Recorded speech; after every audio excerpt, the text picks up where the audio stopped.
Hello everyone. आज हम पढ़ेंगे पदबंध और उसके भेद। पर इसे पढ़ने से पहले हमें शब्द और पद के विषय में जानना आवश्यक है।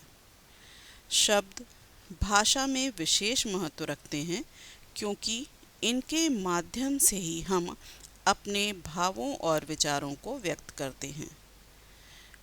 आप सभी ने पिछली कक्षाओं में पढ़ा होगा कि बोलते समय हमारे मुंह से जो ध्वनियाँ निकलती हैं उनके चिन्हों को ही वर्ण कहते हैं और इन वर्णों को ही आपस में जोड़कर शब्द का निर्माण किया जाता है। तो आइए शब्दों के बारे में और भी कुछ जानते हैं। यहाँ पर मैंने 3 वर्ण लिए हुए हैं और 3 वर्ण को आपस में जोड़कर शब्द का निर्माण किया है। पहला उदाहरण है ल क म। इन 3 वर्णों को जोड़कर शब्द बनाया गया है लकम। दूसरा शब्द है मलक और तीसरा शब्द है कमल। यहाँ पर कुछ वर्णों को आपस में जोड़ा गया है और जोड़ने के बाद एक शब्द बनाया गया है। लेकिन क्या ये तीनों शब्द हैं? तो यहाँ पर पहले जो 2 शब्द दिए गए हैं लकम और मलक, ये वास्तव में शब्द का उदाहरण नहीं है। क्यों नहीं है? क्योंकि इनसे हमें किसी अर्थ का पता नहीं चलता।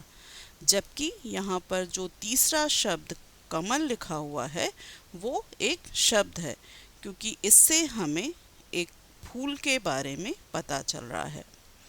तो स्पष्ट है कि शब्दों की रचना वर्णों के मेल से तो होती है, पर हमें ये ध्यान रखना आवश्यक है कि वर्णों का मेल इस तरह से किया जाए कि उनका एक निश्चित अर्थ निकले। तो इस तरह से हम शब्द की परिभाषा दे सकते हैं कि वर्णों के स्वतंत्र व सार्थक मेल को ही शब्द कहते हैं। जैसे फूल, तालाब, सुंदर, खिलना आदि शब्दों के उदाहरण हैं। तो आइए अब आगे पढ़ते हैं कि पद किसे कहते हैं।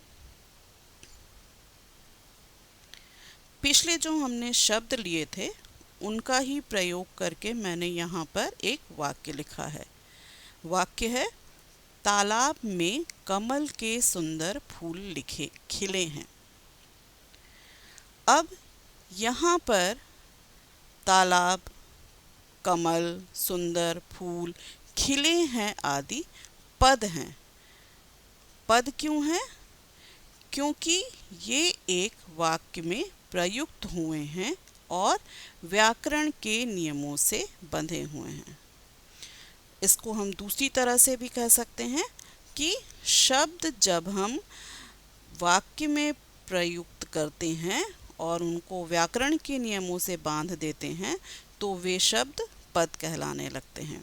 तो यहाँ पर हम पद की परिभाषा दे सकते हैं कि जब शब्द वाक्य में प्रयुक्त हो जाता है और व्याकरण के नियमों अर्थात विभक्ति, काल, लिंग, वचन आदि के अनुसार बंध जाता है, तब वह पद बन जाता है। तो आपको शब्द और पद स्पष्ट हो गया होगा। अब आगे पढ़ते हैं कि पदबंध किसे कहते हैं। ये सभी को पता चल गया है कि किसी भी वाक्य की रचना अनेक पदों के मेल से होती है। जैसे यहाँ पर एक वाक्य लिखा हुआ है सबसे तेज दौड़ने वाला छात्र जीत गया। यानी यहाँ पर ये जितने भी पद लिखे हुए हैं उनसे ही हमने एक वाक्य बनाया। जैसे सबसे एक पद है, तेज एक पद है, दौड़ने वाला पद है, छात्र पद है, जीत गया पद है। तो ये सारे पदों का इस्तेमाल करके हमने एक वाक्य बनाया है। अब यहाँ पर हमें ये ध्यान देना है कि व्याकरण की दृष्टि से छात्र शब्द क्या है। तो व्याकरण की दृष्टि से छात्र यहाँ पर संज्ञा का कार्य कर रहा है, लेकिन देखा जाए तो यहाँ पर सबसे तेज दौड़ने वाला छात्र में 5 पद हैं, लेकिन ये सारे मिलकर एक ही पद अर्थात संज्ञा का कार्य कर रहे हैं, इसलिए यह एक पदबंध है।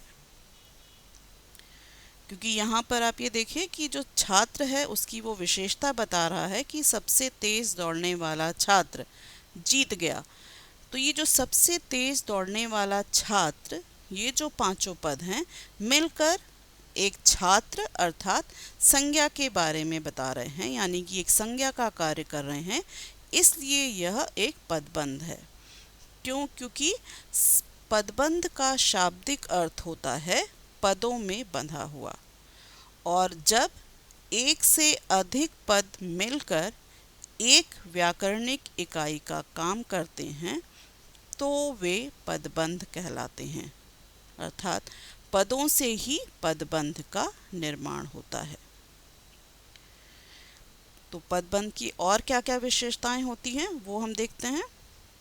तो पदबंध की सबसे पहली विशेषता है कि पदबंध में एक से अधिक पद होते हैं और ये सभी पद आपस में मिलकर एक इकाई का काम करते हैं, इसलिए ये पदबंध कहलाते हैं। जैसे कि कई सारे पद होंगे लेकिन उनका काम सिर्फ एक ही होगा, वो या तो संज्ञा के रूप में इस्तेमाल किए जा रहे हैं या सर्वनाम के रूप में इस्तेमाल किए जा रहे हैं या फिर वो क्रिया के रूप में प्रयोग किए जा रहे हैं।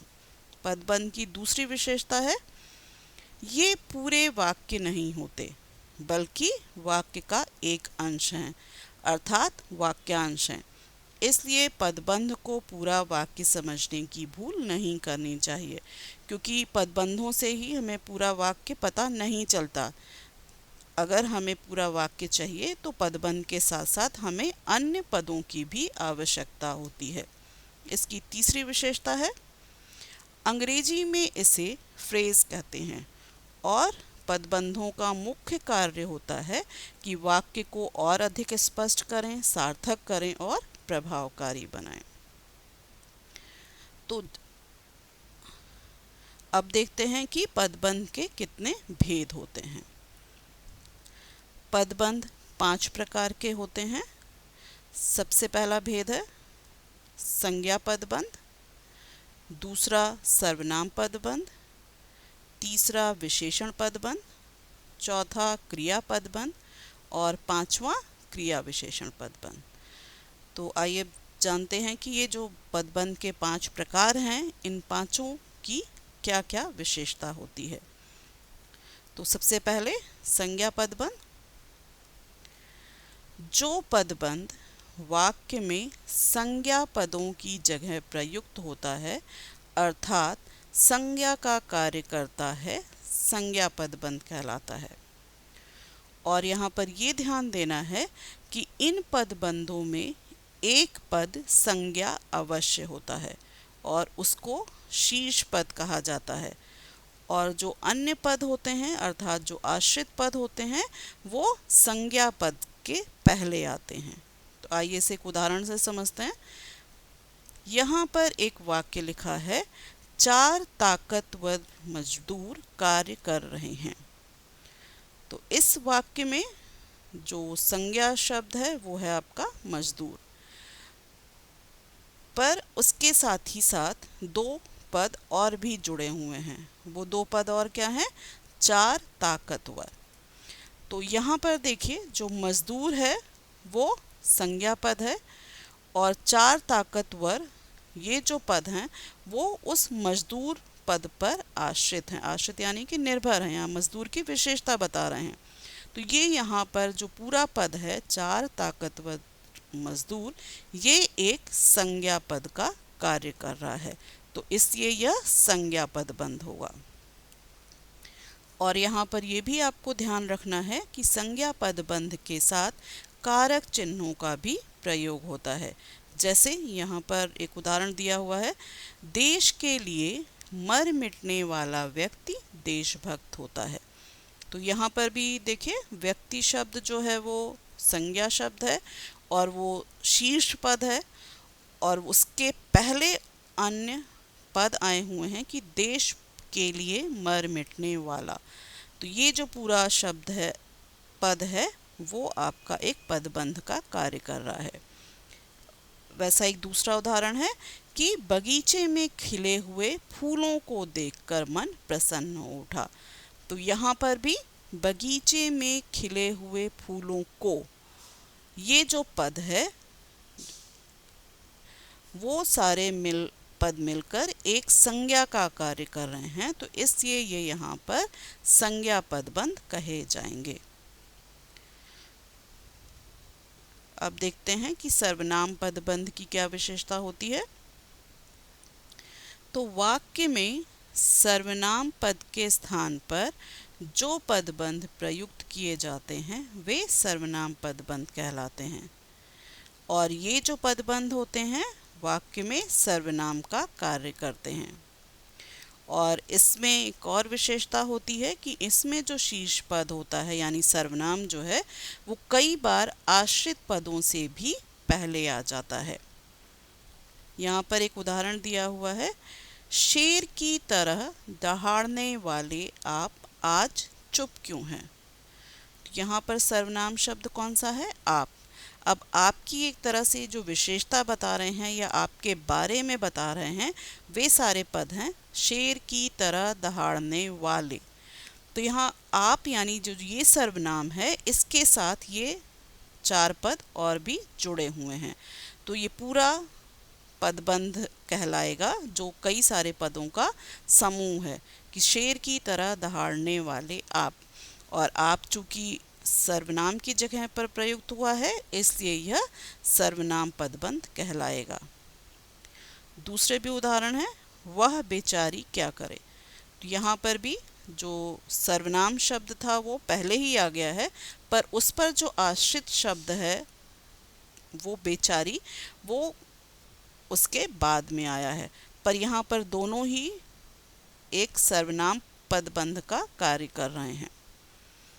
इसी तरह से एक और उदाहरण है, दीन दुखियों पर अत्याचार करने वालों को। ये जो पद का समूह है वो मिलकर एक पदबंध का कार्य कर रहा है, और ये सर्वनाम है इसलिए यह जो पदबंध होगा वो सर्वनाम का एक भेद होगा। देखते हैं कि विशेषण पदबंध किसे कहते हैं। तो जो पदबंध संज्ञा या सर्वनाम के विशेषण के रूप में प्रयुक्त होते हैं उन्हें विशेषण पदबंध कहा जाता है। और यहाँ पर यह भी ध्यान रखना है कि जो विशेषण पदबंध होगा उसमें शीर्ष पद विशेषण होगा और आश्रित पद प्रविशेषण होगा। जैसे कपिल बहुत अच्छा कलाकार है, तो यहाँ पर कपिल की विशेषता बताने वाला जो पद है वो है अच्छा, और उस अच्छा शब्द की विशेषता बताने वाला जो शब्द है वो है बहुत। तो यहाँ पर बहुत अच्छा विशेषण पदबंध है। क्यों? क्योंकि यह खिलाड़ी की विशेषता प्रकट कर रहा है और वो एक से अधिक पद है, तो अच्छा शीर्ष पद है और बहुत प्रविशेषण है, तो यहाँ पर बहुत अच्छा विशेषण पदबंध कहा जाएगा। अन्य उदाहरण है इसके, मोहन सबसे अधिक परिश्रमी छात्र है। तो यहाँ पर सबसे अधिक परिश्रमी जो पदों का समूह है वो यहाँ पर विशेषण पदबंध कहलाएगा। इसी तरह से पड़ोस में रहने वाला श्याम मेरा मित्र है। तो यहाँ पर भी पड़ोस में रहने वाला ये एक विशेषता है। किसकी विशेषता है? श्याम की विशेषता। तो ये जो विशेषण की जगह पर प्रयुक्त किया गया है पदबंध, इस वजह से ये विशेषण पदबंध कहलाएगा। आइए अब देखते हैं क्रिया पदबंध के विषय में। क्रिया के स्थान पर प्रयुक्त होने वाले पदबंध क्रिया पदबंध कहलाते हैं, अर्थात जहाँ एक से अधिक क्रियापद मिलकर क्रिया का कार्य पूरा करते हैं वहाँ पर क्रिया पदबंध होता है। और इसमें शीर्ष पद में मुख्य क्रिया होती है और जो अन्य सहायक या रंजक क्रिया होती हैं उस पर आश्रित होती है। तो इसको एक उदाहरण से समझते हैं।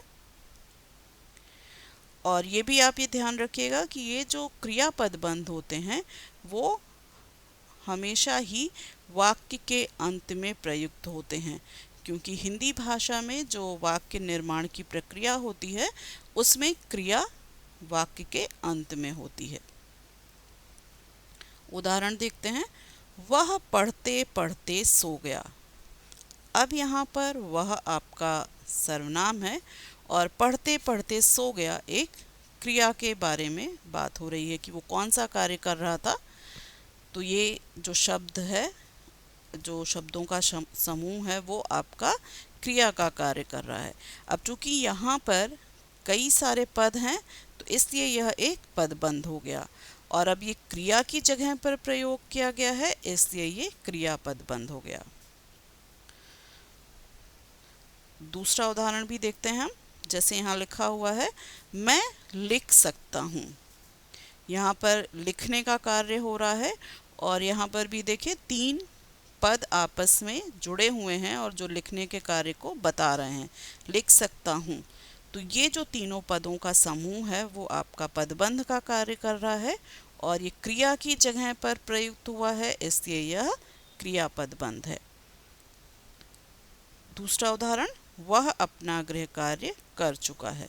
तो यहाँ पर भी कर चुका है, यहाँ 3 पद हैं और तीनों ही पद क्रिया का कार्य कर रहे हैं, तो ये जो पदबंध है वो आपका क्रियापद बंध है।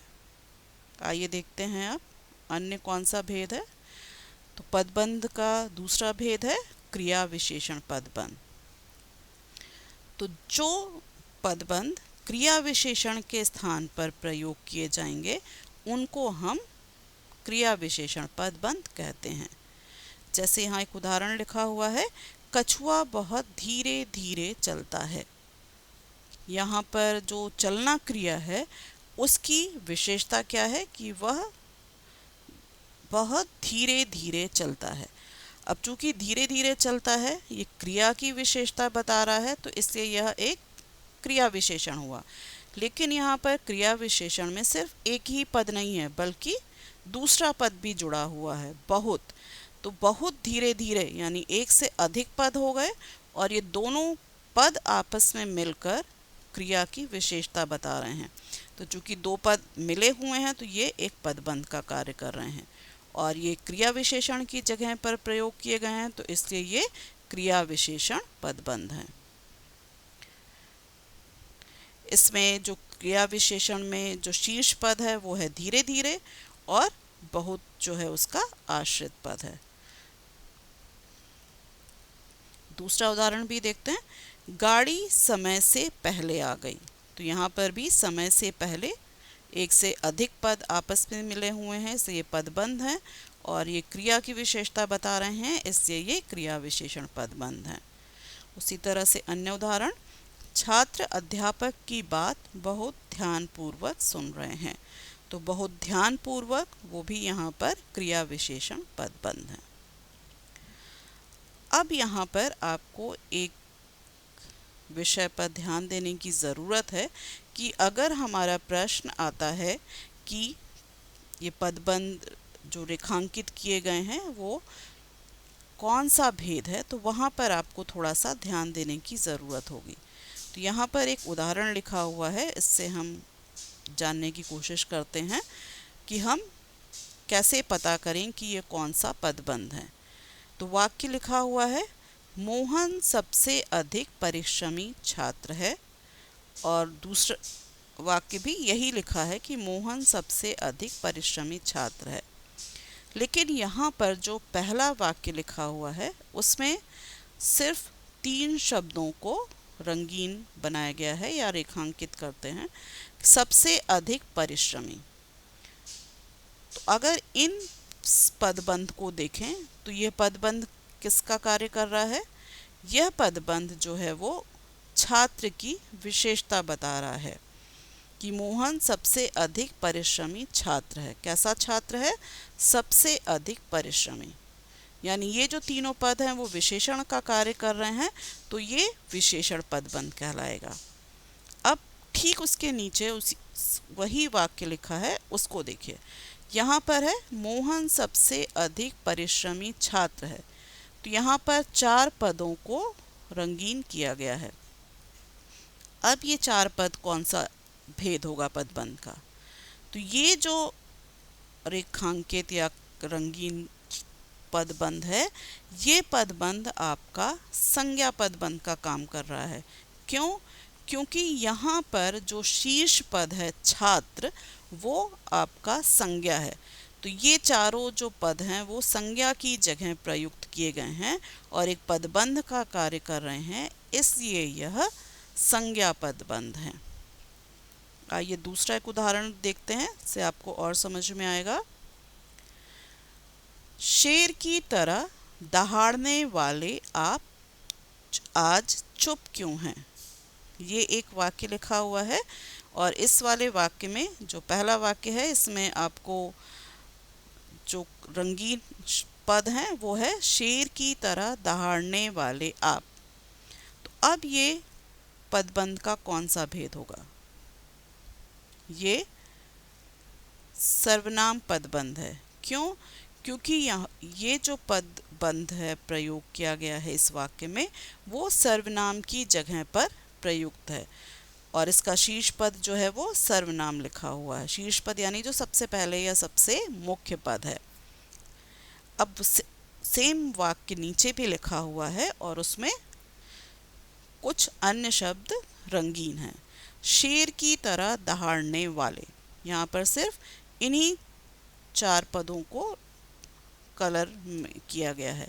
तो ये पदबंध का कौन सा भेद होगा? ये विशेषण पदबंध का कार्य कर रहा है। क्यों? क्योंकि यह आप जो सर्वनाम है उसकी विशेषता बता रहा है, तो इसलिए यह विशेषण पदबंध कहलाएगा।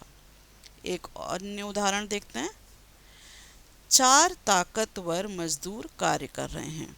यह एक वाक्य है और इसमें पहला जो वाक्य लिखा है उसमें 3 पदों को रंगीन किया गया है। 4 ताकतवर मजदूर। तो यहाँ पर जो पहला वाक्य है इसमें 4 ताकतवर मजदूर पदबंध वो संज्ञा का कार्य कर रहे हैं, इसलिए ये संज्ञा पदबंध कहलाएंगे। जबकि दूसरे वाक्य में 4 ताकतवर, सिर्फ 2 पदों को रंगीन किया गया है और ये मजदूर की विशेषता बता रहे हैं, तो इसलिए ये विशेषण पदबंध का कार्य कर रहे हैं, तो ये विशेषण पदबंध कहलाएंगे। तो इसलिए आपको ये ध्यान रखना आवश्यक है कि जब आपको परीक्षा में वाक्य दिए जाएं और आपसे रेखांकित या कलर में लिखकर आपसे ये पूछा जाए कि ये पदबंध का कौन सा भेद है, तब वहाँ पर आपको इस बात पर ध्यान देना आवश्यक है कि वो पदबंध वाक्य में किस तरह का कार्य कर रहे हैं। अब देखते हैं कि ये शब्द और पद में क्या अंतर होता है, ये भी कई बार परीक्षाओं में पूछा जाता है।